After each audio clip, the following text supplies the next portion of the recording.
Hello students, आज मैं discuss करने जा रहा हूँ। आज जो पेपर हुआ है कुमाऊं यूनिवर्सिटी का बीए फाइनल ईयर वालों का इंग्लिश लिटरेचर का पेपर है, उसके बारे में हम यहाँ पर बात करने जा रहे हैं। उसको एनालिसिस करने जा रहे हैं। जिन लोगों ने मेरे यूट्यूब चैनल से प्रिपरेशन करी थी और तो उन्होंने अगर आज पेपर देकर आए हैं तो उनका पेपर कैसा हुआ है ज़रूर अपना कमेंट बॉक्स में ज़रूर करके अपना जो कमेंट है ज़रूर दें कि आपका पेपर कैसा हुआ। साथ ही में ये भी ज़रूर बताएं कि जितनी मैंने इंपॉर्टेंट बताई थी क्या वही आए हैं या अलग अलग आया क्वेश्चन पेपर।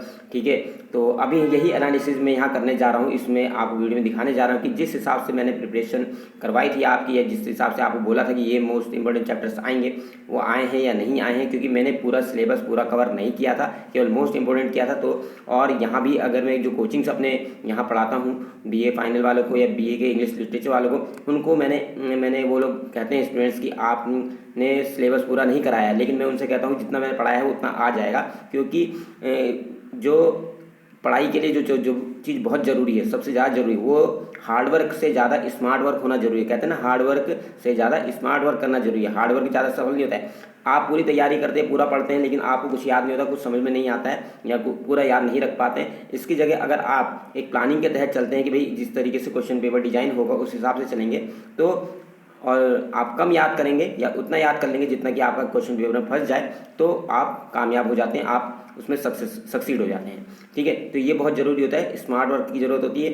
ठीक है, हार्ड वर्क से ज़्यादा स्मार्ट वर्क की भी ज़रूरत होती है, तो आप हमेशा ध्यान रखिए। तो वही हमने किया था। हमने सारी जो पोएम्स हैं उनको कवर नहीं किया, केवल मोस्ट इंपॉर्टेंट को किया था। और आज हम यहाँ पर एनालिसिस करके आपको दिखाएंगे कि वो आई हैं या नहीं आई हैं या कुछ एक्स्ट्रा आया है, वो आप यहाँ पर अभी देखेंगे।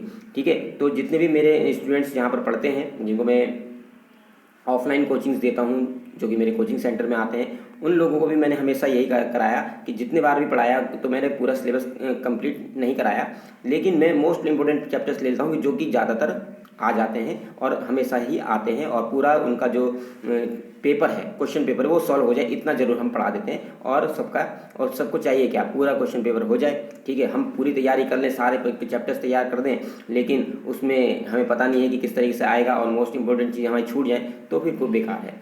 ठीक है, तो अब हम यहाँ पर देखते हैं कि अब यहाँ पर देखिए जो क्वेश्चन पेपर था वो किस तरीके का आया था। तो यहाँ पर आपको बता दूं, अगर आपको इस क्वेश्चन पेपर का पीडीएफ चाहिए तो आपको मैं यहाँ पर लिंक दे दूंगा डिस्क्रिप्शन बॉक्स में अपने टेलीग्राम चैनल का। साथ ही में आपको अगर नहीं मिल रहा है तो कमेंट बॉक्स में आप करके बताइए, मैं आपको वहाँ टेलीग्राम चैनल का लिंक दे दूँगा। और आपको इस बीए फाइनल के इंग्लिश लिटरेचर का फर्स्ट पेपर और सेकेंड पेपर दोनों के पीडीएफ वहाँ पर आपको प्रोवाइड करा दिए जाएंगे। उसको चैनल को जरूर ज्वाइन कर लें। ठीक है, टेलीग्राम के। तो चलिए अब डिस्कस करते हैं। तो पहले ये जो क्वेश्चन पेपर है, ये क्वेश्चन पेपर दो भागों में डिवाइड था, सेक्शन ए और सेक्शन बी। ठीक है, सेक्शन ए था स्टेंजा वाइज क्वेश्चन थे, स्टेंजा बेस्ड क्वेश्चन जिसमें reference to the context explanation किया करना था, और दूसरा था जिसमें क्वेश्चन आए थे, लॉन्ग आंसर टाइप क्वेश्चन आए थे। तो देखिए पहला जो है यहाँ पर पहले में आपको 8 स्टेंजास दिए थे और 8 स्टेंजास में आपको ओनली 4 करने थे। तो अब यहाँ पर देखते तो देखिए, ईमानदारी से बताता हूँ आपको, ऑनेस्टली बता रहा हूँ, ये जो विदाउट गोइंग वाली जो लाइन है, ये जो स्टेंजा है, ये मैंने नहीं पढ़ाया था। ठीक है, इसको मैंने कवर नहीं किया था, लेकिन देखिए ए को छोड़ के बी वाला यहाँ पर आया, और cold coming we had of it the journey of the Magi जो आपको पढ़ाया था, जो कि 3 वाइज मैन की जो यात्रा थी, मैंने बहुत अच्छी तरह से आपको बताया था। ये आपका मेरा पढ़ाया हुआ आया था। ठीक है, तो ये आपको पढ़ा दिया गया था परीक्षा से थोड़े दिन पहले ही, मैंने आपको यहाँ पर पढ़ा दिया था, इसका मीनिंग बताया था अच्छी तरीके से। ठीक है, उसके बाद अगर आप देखें यहाँ पर turns in the dark on the sound, ये वाली पोएम नहीं पढ़ाई थी, माई फीट वाली भी नहीं पढ़ाई थी।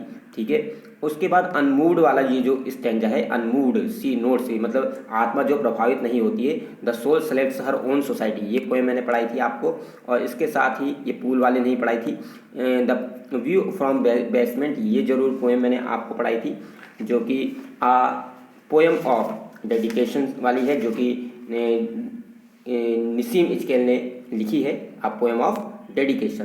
तो अ पोएम ऑफ डेडिकेशन से ये लिया गया था, निसीम इचकेल ने लिखी थी, ये पोएम मैंने आपको पढ़ा दी थी। इसके साथ ही लास्ट वाली ये जो है ऑन द लॉन, ठीक है, जिसमें on the lawn the clusters and my school mates, मेरे स्कूल के साथी शुगर केन खा रहे थे, गन्ना खा रहे थे, तो ये वाली भी मैंने आपको पढ़ाई थी, जो कि कमला दास की लिखी हुई पोएम है, पनिशमेंट इन द किंडरगार्टन में से। तो देखिए 4 पोएम आपकी कवर हुई। अब आपको क्या चाहिए भी, ठीक है, आपका क्वेश्चन पेपर पूरा सॉल्व हो गया। ठीक है, सेक्शन बी में बात करते हैं लॉन्ग आंसर टाइप में। यहाँ पर तो देखिए आंसर एनी 2 क्वेश्चन, केवल 2 ही क्वेश्चन करने थे, इतने ज़्यादा क्वेश्चन भी यहाँ पर नहीं थे कि बहुत सारे क्वेश्चन हो, केवल 2 ही क्वेश्चन करने थे, 70.5 मार्क्स का था। अब यहाँ पर देखिए इचकेल का, निसीम इचकेल के मैंने जो पोएम्स हैं वो पढ़ाई थी, ठीक है, उसके बारे में आपको मैंने बताया भी था। ये जो पोएम है ये पोइट लवर और बर्ड वॉचर, अगर आप चाहते तो आप उसमें से भी बनाकर आप कर सकते थे, निसीम इचकेल का, ठीक है। सेकंड क्वेश्चन पढ़ा हुआ था। और what does W B Yeats तो अभी